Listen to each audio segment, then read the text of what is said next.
বন্ধুরা, আমরা আবারও নতুন কিছু জানার উদ্দেশ্যে চলে আসলাম এক্সপ্লেন কাক্কাতে। আজ আমরা জানবো ইনক্লাব সম্পর্কে। ইনক্লাব কি?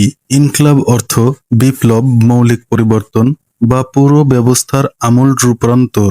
শুধু ছোটখাটো পরিবর্তন নয়। যখন পুরনো চিন্তা, শাসন বা ব্যবস্থা ভেঙে নতুন কিছু গড়ে ওঠে, তখন তাকে ইনক্লাব বলা হয়। ইনক্লাব মানে কি শুধু সরকার বদল, নাকি ইনক্লাব মানে আরো বড় কিছু? ওসমান হাদি যে ইনকলাবের কথা বলতেন, সেটা কি অস্ত্রের ছিল নাকি চিন্তার? ইনকলাব মঞ্চ কোনো দল ছিল না, এটা ছিল একটি আন্দোলনের প্ল্যাটফর্ম, যেখানে বলা হতো প্রশ্ন করো, অন্যায় মেনে নিও না, চুপ থেকো না। এই মঞ্চের মূল কথা ছিল রাজনীতি শুধু নির্বাচনের দিন না, রাজনীতি প্রতিদিনের দায়িত্ব।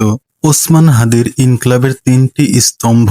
ভয়ের বিরুদ্ধে ইনকলাব। তিনি চেয়েছিলেন মানুষ যেন ভয় না পায় কথা বলতে। চাকরি যাবে, হামলা হবে বলে, এই ভয়ই ছিল সবচেয়ে বড় শত্রু। নীরবতার বিরুদ্ধে ইনকলাব। ওসমান হাদি বলতেন অন্যায় দেখে চুপ থাকা অন্যায় করার মতোই অপরাধ। পুরনো রাজনীতির বিরুদ্ধে ইনকলাব। একই মুখ, একই প্রতিশ্রুতি, একই ব্যর্থতা। এই চক্র ভাঙতেই তিনি নতুন পথ চাইতেন। ইনকলাব আসলে কি? ইনকলাব মানে শুধু হঠাৎ কিছু বদলে যাওয়া নয়। ইনকলাব মানে একটি সমাজ, রাষ্ট্র বা মানুষের চিন্তাধারা যখন আর আগের মতো থাকতে পারে না, তখন সে আমূল ও গভীর পরিবর্তন ঘটে, তাকেই ইনকলাব বলা হয়। সহজ ভাষায়, সংস্কার, ধীরে পরিবর্তন। বিপ্লব, ইনকলাব, শিকড় থেকে পরিবর্তন। ইনকলাব শব্দের অর্থ, ভাষাগত ব্যাখ্যা, শব্দটি এসেছে আরবি থেকে। মূল ধাতু, যার অর্থ উল্টে দেওয়া, পাল্টে ফেলা, ভেতর থেকে বদলে যাওয়া। অর্থ দ্বারা যা ছিল অন্যায় তা ন্যায় রূপান্তর, যা ছিল ভয় তা সাহসে রূপান্তর, যা ছিল দমন তা স্বাধীনতার রূপান্তর। ইনকলাব কবে হয়? ইনকলাব কখন হঠাৎ হয় না, এটা হয় দীর্ঘ জমে থাকা ক্ষোভের ফল হিসেবে। ইনকলাবের আগে সাধারণত যা ঘটে, মানুষের কথা বলার সুযোগ কমে যায়, বাক স্বাধীনতা কমে যায়, অন্যায় স্বাভাবিক হয়ে যায়, ক্ষমতা কিছু মানুষের হাতে বন্দী হয়ে পড়ে। সাধারণ মানুষ নিজেকে অসহায় মনে করে, অন্যায়ের কোনো বিচার হয় না।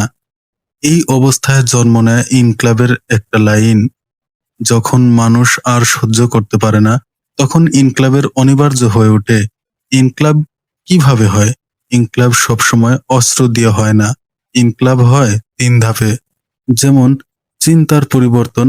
মানুষের প্রশ্ন করতে শুরু করে, কেন আমরা চুপ, কেন আমরা মেনে নিচ্ছি? দ্বিতীয় ধাপ, কণ্ঠের জাগরণ।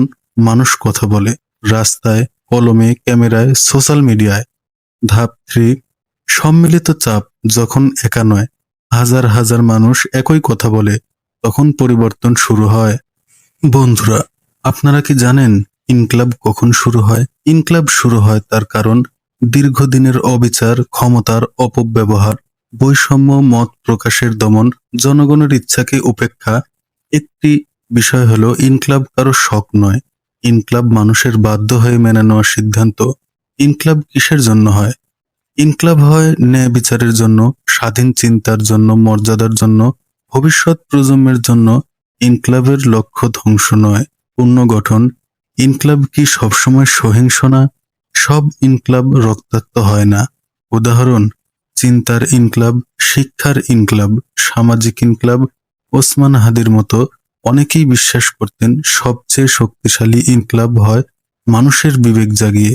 আধুনিক যুগে ইনকলাবের রূপ। আজ ইনকলাব মানে প্রশ্ন করা, তথ্য জানা, অন্যায়কে স্বাভাবিক না ভাবা, সত্য বলা। আজকের ইনকলাব মোবাইলে, মাইকে, লেখায়, ভিডিওতে, শেষ কথায়।